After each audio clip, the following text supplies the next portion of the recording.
10 October Trump প্রস্তাবিত যুদ্ধবিরতির প্রথম ধাপ গাজায় কার্যকরের পর শত্রুপক্ষের সব অঙ্ক পাল্টে যায়। আত্মায় কাফন ধরিয়ে দেয় ফিলিস্তিনের স্বাধীনতাকামী সশস্ত্র সংগঠন হামাস।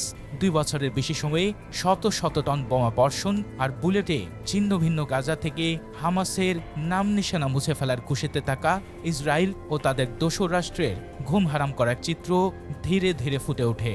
গাজার মোড়ে মোড়ে সশস্ত্র অবস্থান নিয়ে সত্যির জানান দেয় হামাসের অকুতোভয় যোদ্ধারা, যেন এক একজন আবির্ভূত হয়েছেন হাওয়া থেকে মাটি ফুঁড়ে। এমন অবস্থায় দিনকে দিন হামাস বিরোধী হুমকির তেজ বাড়াচ্ছেন ইসরায়েলের পরম মিত্র মার্কিন প্রেসিডেন্ট ডোনাল্ড ট্রাম্প। এবার মেটাতে চান কাঁটা দিয়ে কাঁটা তোলার খায়েশ। হামাস নির্মূলের উস্কানিতে পা দেবে কি মুসলিম বিশ্ব? চরম জটিল পরিস্থিতি সামাল দিতে পারবে কি হামাস? যুক্তরাষ্ট্রের নির্দেশনা মেনে অস্ত্র না ছাড়লে হামাসের বিরুদ্ধে জোরালো, চরম আর ভয়াবহ ব্যবস্থার হুঁশিয়ারি দিয়েছে ট্রাম্প। বিদেশ সামাজিক মাধ্যম ট্রুথ সোশ্যালে ট্রাম্প জানিয়েছেন, গাজা থেকে হামাসকে সম্পূর্ণ নির্মূলের জন্য সামরিক অভিযানে সহায়তা দিতে মধ্যপ্রাচ্যের অনেক বন্ধুরাষ্ট্রই প্রস্তুত আছে। কোনো দেশের নাম উল্লেখ না করলেও ভূয়সী প্রশংসা করেছেন ইন্দোনেশিয়া। গত 13 অক্টোবর মিশরে অনুষ্ঠিত আরব নেতাদের বৈঠকে ইন্দোনেশিয়ার প্রেসিডেন্ট প্রাবো সুবিয়ান্তের সাথে ট্রাম্পের পারিবারিক ব্যবসা নিয়ে ঘনিষ্ঠ কথোপকথন সে সময় আলোচনার জন্ম দেয়। সার্বিক বিশ্লেষণে ধারণা করা হচ্ছে, মধ্যপ্রাচ্যে আরব রাষ্ট্রগুলোর হামাস বিরোধী সম্ভাব্য জোটে ইন্দোনেশিয়ার অংশগ্রহণ থাকতে পারে। যদিও গাজা পুনর্গঠন প্রক্রিয়ায় শান্তিরক্ষী পাঠাতে রাজি হলেও হামাসের বিরুদ্ধে অস্ত্র ধরার আশ্বাস দেয়নি কোনো আরব রাষ্ট্র। এমন অবস্থায় হামাস লড়ছে কঠিন এক বাস্তবতার বিরুদ্ধে।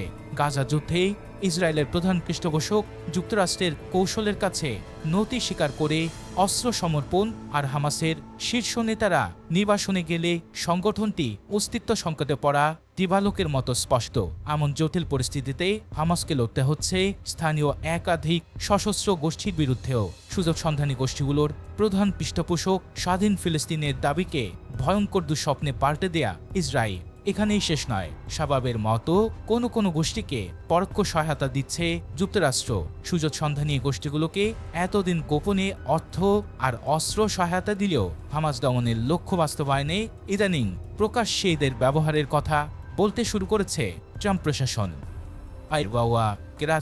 পরে খোলাখুলি বলতে গেলে প্রেসিডেন্ট ট্রাম্পের ঐতিহাসিক গাজা যুদ্ধবিরতি চুক্তির 1 সপ্তাহে যে অগ্রগতি দেখছি তা প্রত্যাশার থেকেও বেশি। খুব কঠিন সময় পার করতে হচ্ছে।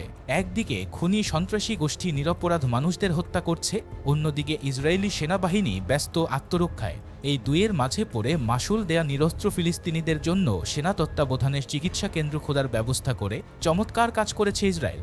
এজন্য ইসরায়েলি বন্ধুদের ধন্যবাদ জানাচ্ছি। এদিকে গাজা যুদ্ধবিরতি চলাকালে ইসরায়েলি বাহিনী শতাধিক ফিলিস্তিনিকে হত্যা করলেও সামগ্রিক অর্জন প্রত্যাশা ছাড়ানোর দাবি করেছেন মার্কিন vice president JD Vance. Israel সফরে গিয়ে সদ্যমুক্ত জিম্মি ও তাদের স্বজনদের সাথে দেখা করেছেন তিনি।